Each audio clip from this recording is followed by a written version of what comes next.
இது இன்னைக்கு மட்டும் இல்ல, சங்க இலக்கியம் தொடங்கி அதே போல புராணங்கள்ல இதிகாசங்கள்ல இதே போல தன்பாலின ஈர்ப்பு கொண்டவர்கள் இருந்திருக்காங்க.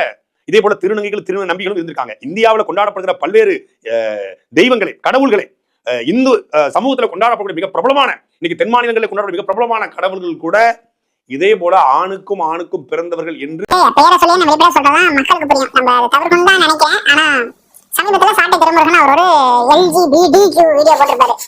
அந்த LGBTQ வீடியோ மஸ்ட் வாட்ச் அப்படின்னு சொல்லிட்டு வெண்ணிலா தாய்மானவங்கிறவங்க அவங்க மஸ்ட் வாட்ச் வெரி இன்ஃபர்மேட்டிவ் அப்படிலாம் போட்டு அவங்க ப்ரமோட் பண்றாங்க.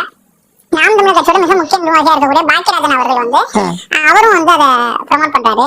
இவங்கெல்லாம் ப்ரமோட் பண்ணதை பார்த்து அது பயங்கரமா ப்ரமோட் ஆகுது. அதாவது நாம் தமிழர் கட்சி நிர்வாகிகள்லாம் இவங்கெல்லாம் சேர்ந்து ப்ரமோட் பண்றதை அவங்க ப்ரமோட்டா புரிஞ்சுக்கிட்டு எல்லாம் புரிஞ்சுக்கிட்டு அவங்களுக்கு நீங்க ப்ரமோட் பண்றதை நாங்க வாழ்த்துறோம் சொல்லி அவங்களோட ட்விட்டர்ல பயங்கரமா வாழ்த்து தள்ளுறாங்க.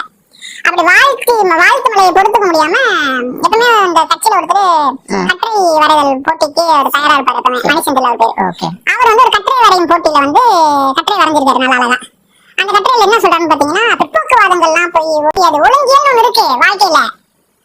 நீங்க அந்த ஒழுங்கியல் கோட்பாடத்துக்கு ஓரம் வச்சுட்டு அதெல்லாம் தனிப்பட்ட விருப்பம் உணர்வுக்கு மதிப்பு கொடுங்க. அப்ப கேட்போம் நாம் தமிழர் கட்சிக்கான சிங்களோட உணர்வுக்கு மதிப்பு கொடுக்காமா?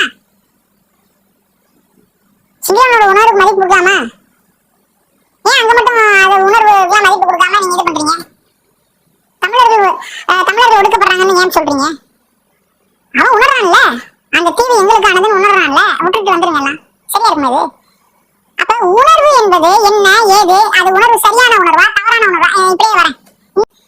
அப்ப அடுத்து சொல்லுவான், எனக்கு என்னோட மனைவி நான் எல்லாரும் சேர்ந்து கூட்டு பாலியல் பண்ணணும்னு எங்களுக்கு தோணுதுன்னு ஒருத்தன் என்ன சொல்லி, இந்த மண்ணுக்கு ஒரு நாகரிகம் இருக்கு, பண்பாடு இருக்கு, கலாச்சாரம் இருக்கு, ஒரு வாழ்வியல் இருக்கு. அந்த முறையை என்னோட முன்னோர்கள் பலாயிரம் ஆண்டுகளாக கட்டி காப்பாத்திருக்காங்க. அவங்க உட்காந்துக்கிட்டு நீ LGBTக்கு ப்ரமோட் பண்ணுவேன், நான் உட்காந்து வேடிக்கை பார்த்துட்டு இருக்கேன். எப்படி இருக்கு? அதாவது தமிழ் தேசத்தை கெடுக்கிற நோக்கத்தோட உள்ள உட்காந்து சேட்டை பண்ணிட்டு இருக்க கூடாது. சரி, இப்ப மாட்டுக்கறி இதுக்கு நான் சொல்லும் பொழுது மாட்டுக்கறி அரசியல ப்ரமோட் பண்ணாதீங்கன்னு சொல்லும் போது பொங்கி எழுந்து நாங்க அப்படிதான் திம்போன்னு பேசுவோம். ஒருத்தன் கூட LGBTக்கு பேசும்போது எல்லாம் கம்ம சுத்திட்டு இருக்கான் பாருங்க. ப்ரமோட் பண்ணக்கூடாதுன்னு அவங்க தான் சொல்லிட்டு இருக்காங்க பல பேர். நாம் தமிழர் கட்சியில கூட இஸ்லாமியர்களோட நிலைப்பாடு என்ன? அந்த விஷயம் உன்னுடைய வீட்டுக்குள்ள இருக்க வேண்டிய ஒரு விஷயம். அதை என் குழந்தை கத்துக்கணும்னு எனக்கு அவசியம் இல்ல. என் குழந்தைகிட்ட எங்க வீட்டுல பாலியல்ல நாங்க எப்படி இருக்கோம் நீ சொல்லி கொடுக்கணும்னு அவசியம் இல்ல இருந்துச்சு. இதான் நான் கேக்குறேன். என்ன புரியல எல்லாம் பேசிட்டு இருக்காங்க? என்ன பிற்போக்குத்தனம்? உங்க முற்போக்குல குழந்தை பத்தி காட்டுங்க. ரெண்டு ஆம்பளை சேர்ந்து குழந்தை பத்தி காட்டுங்க மனுஷன். உங்க முற்போக்கு என்னன்னு பாத்துக்கலாம். காட்டுங்க. நீங்க என்ன பெற்றுங்க? ரெண்டு ஆம்பளை தான் பயன்படுத்தணும். குழந்தை போடுறாங்க, உணர்வுக்கு மதிப்பு கொடுங்க. உணர்வுக்கு மதிப்பு கொடுங்கன்னா திமுக காரர்கள் உணர்கிறார்கள் இந்த நாட்டை அவர்களே ஆள வேண்டும் என்று. உணர்வுக்கு மதிப்பு கொடுத்து ஒதுங்கிறீங்க. அமெரிக்கன் கவர்மெண்ட் என்ன பண்ணுது பாருங்க, இந்த பாலிசி அதாவது LGBTக்கு நீங்க சப்போர்ட் பண்ணீங்கன்னா உங்களுக்கு நான் ஃபண்ட் பண்றேன், உங்க நாட்டுக்கு நாங்க ஃபண்ட் பண்றோம். உகாண்டா தான் சொல்லி நீ ஒண்ணு கொடுக்க வேணாம் பணம். Russia, China, Uganda, north Korea இந்த மாதிரி கண்ட்ரீஸ்லாம் எதிர்க்கிறாங்க. இது யாரால இயக்கப்படுது, எங்க இருந்து ஃபண்டிங் வருது, இல்ல ஃபண்டிங்க மனசுல வச்சுக்கிட்டு ஏதாவது ஒரு இந்த குறுக்கு சாலை ஓட்டுறாங்களா தெரியல.